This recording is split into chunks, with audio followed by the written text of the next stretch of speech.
Hello, Immanuel. We live in challenging times, don't we? It's true.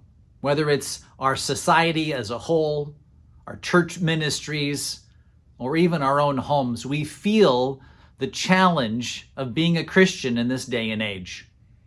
Over the next 12 weeks, we're going to consider God's solution for those challenges. He wants us to surrender. Surrender? Yeah, he wants us to surrender to him. He wants us to hand over our lives and our future and the path to that future to him and his direction.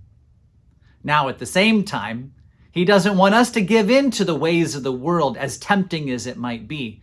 So we never surrender to that. We never surrender to the ways of that oppose God and his beautiful design for the world.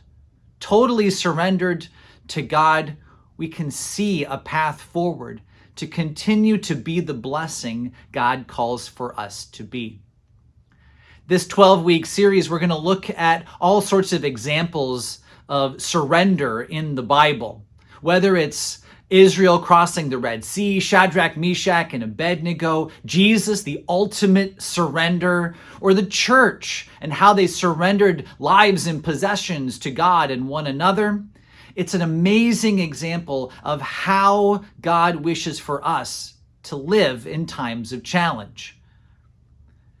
Throughout this series, we'll have sermons on each one of these Bible stories, but also an opportunity for you to gather in small groups and to discuss it amongst yourselves. If you can't be a part of a small group, we designed the participant guide so that you can be a part of this really impactful series. I want to encourage everyone in our church to be a part of this. Come to worship, be a part of a small group, do the study on your own. This is an important time for us as a church so that we can be aligned with God and his ways moving into the future. I pray that God will bless us as we surrender ourselves to him.